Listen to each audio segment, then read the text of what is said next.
Cadet leave on Tharsis Station lasted 72 hours. The station was a civilian hub, one of the large ones, sitting at the intersection of 4 transit corridors in the middle stretch of cooperative space, where the shipping lanes ran thick and the population was the kind of mix that only happened when nobody had planned it.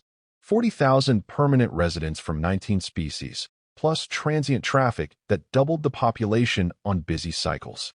Markets on 7 levels. Food from 40 worlds.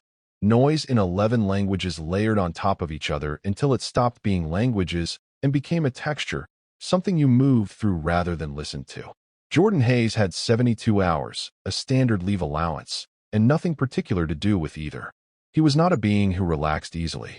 Relaxing required a certain relationship with unstructured time that Jordan had never quite developed, possibly because unstructured time on Earth had been a luxury he could not afford, and habits built young tend to persist.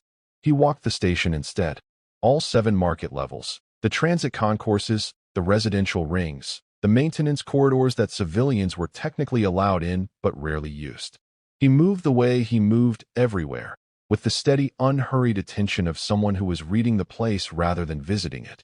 He was on level 4, in the section of the market where the food stalls ran back to back for 200 meters, and the smell was extraordinary when he saw the child. She was breath, small even by breath standards, which meant she came up to approximately Jordan's knee. With the large dark eyes and the 4 small limbs that characterized her species and the particular stillness that young breath had when they were frightened, a stillness that looked like calm from a distance and was not calm at all. She was pressed against the wall between 2 market stalls with a food container clutched to her chest, and she was watching a being across the corridor with an intensity that Jordan recognized before he registered anything else about the situation. That was the look of prey that had run out of places to run. The being she was watching was a Karath. Jordan knew Karath by reputation. Every cadet did. They were a large species, bipedal, with a secondary skeletal structure that made them functionally resistant to the kind of blunt trauma that would incapacitate most species. They worked, predominantly, in 2 professions across the cooperative: freight handling and bounty recovery. Both professions valued their particular combination of size, durability, and a cultural disposition toward finishing what they started regardless of how difficult finishing became. This one was wearing the gray and yellow marking band of a licensed recovery agent on his upper arm. He was holding a scanner. The scanner was pointed at the child. He had found what he was looking for. Jordan stopped walking. He assessed the situation in the way he assessed everything, quickly, completely, without the kind of emotional noise that made assessments inaccurate. The Karath was licensed. The marking band was genuine. He knew what genuine looked like because he had looked it up 6 months ago after a seminar on cooperative legal frameworks. A licensed recovery agent operating within the cooperative's jurisdiction had legal authority to detain and transport a registered subject. The child, if she was a registered subject, had no legal standing to refuse. The agent had every right to take her. Jordan did not know why she was a registered subject. He did not know what debt or crime or legal entanglement had put a bounty on a child who came up to his knee and was pressing herself against a wall with a food container clutched to her chest. He knew what her face looked like. He walked across the corridor and stood between the Karath and the child. The Karath stopped. He looked at Jordan with the particular expression of a professional whose work had just been interrupted by an amateur. He was a full head taller than Jordan and substantially wider, and he had been doing this job for long enough that he had a tired patience about him. The patience of someone who had dealt with interference before and knew how it ended. "Step aside," the Karath said, in standard. His standard was accented but clear. "Licensed recovery. This is a legal detainment." "I know," Jordan said. "Then step aside." Jordan did not step aside. The Karath looked at him. He looked at the Academy cadet insignia on Jordan's collar. He recalibrated. Not a civilian interference. A military cadet on leave. Young. Probably operating on some instinct about protecting small things that his training had not yet fully disciplined out of him. The Karath had dealt with this type before as well. They responded to authority and legal clarity. "Cadet," the Karath said, with the measured tone of someone explaining something simple. "I have a valid recovery order filed with Cooperative Legal Registry, reference number available on request. The subject is registered under a debt instrument executed by her guardian. The debt instrument is valid under cooperative commercial law. I am authorized to transport the subject to the creditor's holding facility pending resolution. This is legal. Step aside. Jordan said, "How old is she?" The Karath paused. "That is not relevant to the legal instrument." "How old is she?" Jordan said again. "Cadet, I will not ask again. Step aside or I will file an obstruction complaint with station security and you will spend your leave in a holding room explaining to a magistrate why you interfered with a licensed recovery." Jordan looked at the Karath for a moment. Then he looked back at the child behind him. She had not moved. Her large dark eyes were looking up at him with an expression he could not fully read because he was not fluent in breath facial language. But the stillness had changed. It was not the stillness of prey anymore. It was a different kind of stillness. Jordan turned back to the Karath. "I understand your legal position," Jordan said. "I am not disputing it. I am telling you that you are not taking her." The Karath looked at him for a long moment. Then he put his scanner away.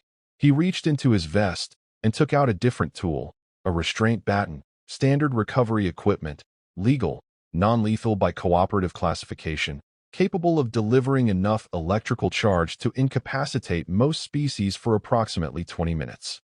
"Last chance, Cadet," the Karath said. Jordan said nothing. He did not move. The Karath swung the baton. Jordan took the hit across his left forearm, which he had raised to protect his head, and the charge went through him, and he did not go down. This surprised the Karath, because the baton's charge was calibrated to cooperative standard physiology, and it incapacitated cooperative standard physiology reliably. Jordan's nervous system processed the charge, registered it as significant pain, and kept running. He grabbed the Karatha's baton arm with his right hand and used the Karatha's own forward momentum to drive him sideways into the wall of the market stall, hard enough that the stall's display rack collapsed. The corridor around them had cleared. People moved away from conflict the same way across every species, quickly and with the specific body language of not wanting to be involved. The Karath recovered faster than Jordan expected. He was a professional, and he was large, and he had been hit harder. He came back with something Jordan had not seen him draw, a short blade, the kind of tool that was not technically legal for recovery agents, but was technically small enough to carry without triggering most scanner protocols. Jordan saw it and made the same decision he had made when he stepped into the corridor. He did not step back. The first one caught him across the ribs, left side, a glancing cut that burned immediately and deeply. Jordan moved into it instead of away from it, which was counterintuitive enough that the Karath had not anticipated it, and the move cost the second strike its full depth. Still deep enough. Right side lower. They were on the floor of the corridor now, which was where close-quarters conflict went when both parties were committed. Jordan had trained for this. The Academy's close-quarters curriculum was thorough, and he had paid attention, and he had spent extra hours on it, because extra hours were available, and he did not waste available hours. He knew what he was doing. He also knew that the Karath was larger and structurally denser, and had a secondary skeleton, and that knowing what you were doing was not the same as having equivalent physical resources to do it with. The third and fourth came fast, left side again, because the Karath had identified that Jordan was protecting his right and was adjusting. Jordan caught the Karatha's wrist on the fourth and held it, and used his elbow on the joint until something in the wrist gave and the Karath made a sound, and the blade went loose. Jordan did not get the blade. The fifth came from the Karatha's other hand, a second blade he had not known about, right thigh, and the sixth was across his back when the Karath got leverage and rolled him. The seventh was the one that mattered. The Karath had gotten fully on top of him and had the blade positioned, and Jordan had both hands on the Karatha's wrist, and the leverage was wrong, and it was going somewhere that was not going to be a cut. The Karath stopped. Not because of Jordan. Because of what was standing behind him. The child had crossed the corridor. She was standing 2 feet from the Karatha's back with a look on her face that Jordan could not see from his position, but that the Karath could, and whatever was on the face of a small-breathed child standing over a fight to the death was apparently something that gave a large professional bounty hunter a moment of genuine pause. Jordan used the moment. He did not waste moments. The Karath went down and stayed down, and the blade skittered across the corridor floor, and Jordan lay on his back in the middle of the market level 4 of Tharsis Station and looked at the ceiling and took inventory. 7 entry wounds. Various depths. Left side, right side, thigh back. The thigh was the worst in terms of immediate blood loss. The back was the worst in terms of potential complication. He was conscious. He was going to remain conscious for a finite period of time that he needed to use correctly. He turned his head. The child was standing beside him, looking down at him. Up close her face was clearer, and he revised his estimate of her age downward. She was very young. She had the food container still clutched to her chest. "I need you to get help," Jordan said, in standard. "Medical. Do you understand?" The child looked at him. She did not move. "Medical," Jordan said again. "Please." The child turned and ran. Station Medical on Tharsis was staffed by a rotating roster of 14 practitioners across 8 species. The practitioner on call for Level 4 when the emergency signal came in was a Velhari named Sin who had 12 years of emergency medicine experience and had treated injuries from 31 species in the course of his career. He had never treated a human. This was not unusual. Humans were new to the Cooperative. There were not many of them in civilian space yet. The medical literature on human physiology existed but was preliminary, inconsistently sourced, and flagged by the Velhari Medical Institute as insufficiently peer-reviewed for clinical reliance. Sen reached the scene in 4 minutes. Jordan was conscious, which Sen noted with surprise because the blood loss volume on the corridor floor suggested a species in his experience would not be conscious. He was sitting up against the wall with one hand applying pressure to his thigh and the other hand pressed against his left side, and he was doing something with his breathing that Sen did not recognize as a medical technique but appeared to be functioning as one. The breath child was sitting beside him. She had not left. Sen knelt and opened his kit. He assessed the wounds in order of apparent severity and began with the thigh because blood loss volume was the most immediate variable. He worked quickly. 12 years of emergency medicine had given him hands that did not hesitate. Then he hit the problem. The standard tissue adhesive he carried was calibrated for Cooperative standard physiology. Velhari, Thar, Quellian, breath, 11 other species whose biological parameters fell within a range that standard equipment handled reliably. The adhesive worked by bonding with specific protein structures in biological tissue to seal a wound while the body's own repair mechanisms engaged.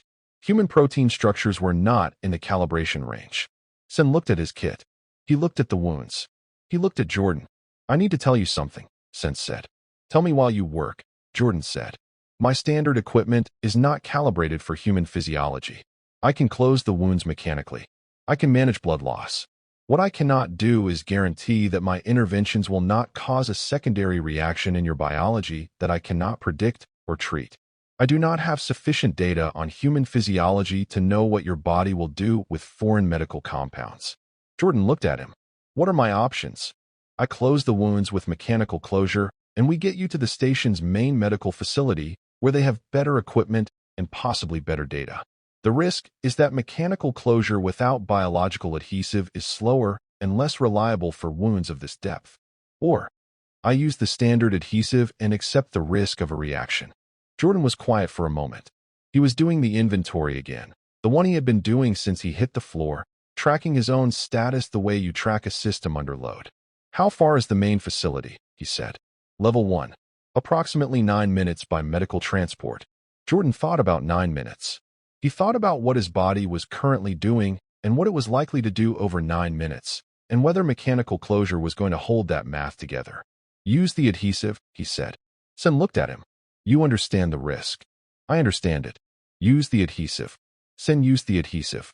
He worked methodically, worst wounds first, talking as he worked because talking gave him data, kept Jordan conscious, and gave Jordan something to respond to which seemed to be helping in ways Sen could not fully quantify. The child called for help, Sen said, closing the thigh wound. She came to the nearest station staff point, and she pulled on the uniform of the staff member until he followed her. She did not speak. She just pulled. Jordan said nothing. "She has not left your side since I arrived," Sen said. Jordan looked at the child. She was watching Sen work with the focused attention of someone memorizing a procedure. Her food container was on the floor beside her. At some point she had put it down. "The Karath," Jordan said. "Station security has him. He will argue legal recovery authority. He may have it. I do not know how that resolves." Jordan thought about this. He thought about the legal framework for recovery agents and the debt instrument the Karath had mentioned and the fact that he had just assaulted a licensed agent which was a charge that station security was going to have strong opinions about. "Is there a cooperative legal aid office on this station?" he said. Sen looked at him. "You are lying on a corridor floor with 7 stab wounds, asking about legal aid. Is there one?" "Level 2, Sen said. "There is a cooperative citizen services office that includes legal aid." "I need someone from there," Jordan said, "before security processes the Karath. If he files first, the procedural advantage shifts." Sen closed the last wound. He sat back and looked at his patient. This human cadet lying on the floor of his station's market level with 7 closed wounds and a working knowledge of cooperative legal procedure, and a breath child sitting beside him who had not moved since she called for help. He had been in emergency medicine for 12 years. He had seen a lot of things on a lot of station floors. He reached for his communicator and called the Citizen Services office on level 2. The adhesive held. This was not certain for the first 40 minutes, during which Jordan's body ran a series of responses to the foreign compound that Sen monitored with the careful attention of someone navigating unknown terrain. There were 2 points in those 40 minutes where the responses trended in directions that made Sen reach for his secondary kit and recalculate. Both times Jordan's biology resolved the situation without intervention in ways that did not match the resolution pathway Sen would have predicted for any species in his clinical experience. He took notes. They were going to be the most interesting clinical notes of his career. Jordan remained conscious throughout. He spent the 40 minutes doing 2 things. Maintaining the breathing pattern he had established, which Sen eventually identified as a deliberate technique for managing pain response, and keeping higher cognitive function online under physical stress. And talking to the legal aid representative who had arrived from level 2, a Quellian named Tor who had the rapid-fire processing of his species and a genuine working knowledge of cooperative commercial debt law. The conversation was not simple. The debt instrument was real. The child's guardian had executed it under circumstances that Tor described as technically legal and practically unconscionable, which was a combination the cooperative's commercial framework permitted more often than its architects had intended. The recovery agent's claim was valid. Jordan asked questions that Tor had not been asked before by a patient lying on a corridor floor receiving emergency medical treatment. He asked them in sequence, each one building on the last, working through the legal framework the way he worked through tactical geometry, looking for the assumption underneath the structure that everyone had stopped questioning. He found it 40 minutes in. The debt instrument had been executed by the child's guardian. The guardian's legal authority to execute a debt instrument on behalf of a minor was contingent on the guardian's own legal standing under breath family law, which was the law of the child species and which the cooperative's framework required to be respected in instruments involving minors. Under breath family law, a guardian who had been absent from the family unit for more than 1 standard cycle without registered contact lost legal standing to execute instruments on behalf of minor dependents. Tor pulled the registry. The guardian had last registered contact 14 months ago. 1 standard cycle was 12 months. The instrument was void. Tor went very still in the way Quellians went still when their processing reached a conclusion that reorganized a significant portion of what they had been working with. Then he started filing. Jordan let his head rest back against the wall. He looked at the ceiling. The breathing pattern had been holding him together for 40 minutes, and he let it ease slightly now, not releasing it entirely because the situation was not entirely resolved, but allowing himself a margin he had not had before. The child was still sitting beside him. She had moved at some point, closer, so that her small shoulder was against his arm. He had not noticed when she moved. He noticed now. He looked at her. She looked back at him with the large dark eyes of her species. He did not speak breath. She apparently did not speak standard, or if she did, she had not used it. They sat in the corridor of level 4 of Tharsis Station in a pool of Sen's medical kit packaging and a drying stain that Jordan was not going to think about, and they looked at each other. After a moment, the child reached out one of her small 4-fingered hands and put it on Jordan's arm, very gently, in the way you touch something you are not sure is going to be there tomorrow. Jordan looked at the hand on his arm. He thought about a lot of things. He thought about the briefing on cooperative legal frameworks 6 months ago that he had attended and read ahead for, because he read ahead for everything. He thought about the Karatha's recovery band, and the sound the baton made when it discharged, and the decision he had made when he stepped into the corridor that he had not spent very long making. He thought about the fact that his body had just handled 7 stab wounds, and a foreign medical adhesive and 40 minutes of deliberate physiological management, and was still running, still here, still functional, which was not something he had been certain of for portions of the last hour. He thought that Earth was a very hard place to be from, and that this was not always a disadvantage.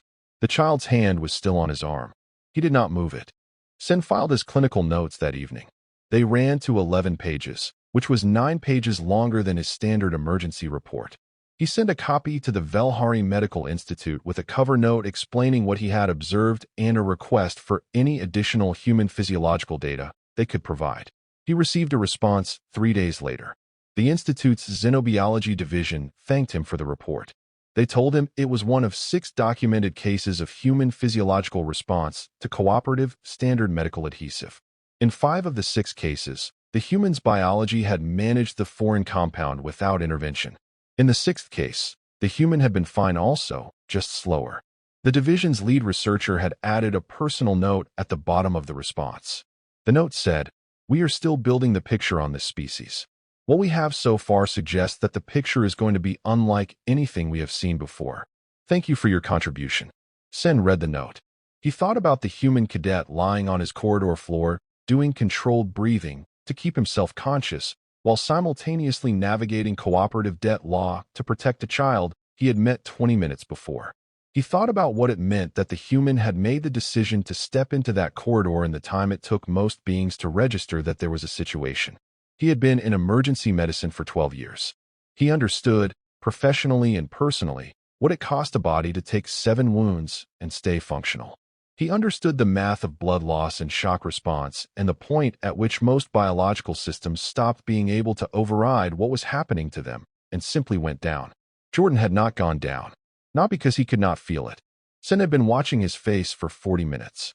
He could feel it, every bit of it, because the child was still there and the situation was not yet resolved, and there was still something that needed doing.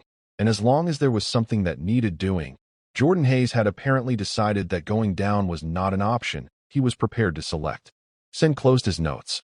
He sat for a while in the quiet of the Level 4 medical post, looking at nothing in particular.